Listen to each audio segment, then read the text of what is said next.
na nagbigay po sa amin ng lakas loob upang ilapit po sa inyo itong usapin na ito. Alam niyo po, mga kasama, ang pagkakakilala ko po kay Tatay Digong, kaya po siya ay aking iniidolo. Ito pong taong ito ay matapang na tao. Nasa kanya po lahat ang katangian, parang isang katulad ko ay sumaludo.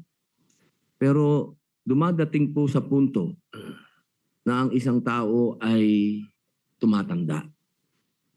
Alam niyo po, kung ikukumpara ko yung pangungulungan ko dito sa Pilipinas, sa pangungulungan ng ating Tatay Digong, ay napakalayo po.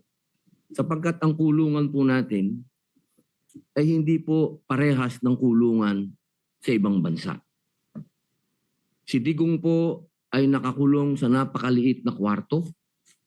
May oras po para siya ay lumabas. Halos buong araw siya po ay nasa loob ng kwarto na yan, na meron lang pong maliit na butas kung saan po inaabot ang kanyang pagkain. Napakahirap po dahil dito po sa atin, sa amin sa Muntinlupa, ang tawag po namin doon Bartolina. Yun po ang itsura ng kinalalagyan ni Tatay Digong. Siya po ay nasa Bartolina.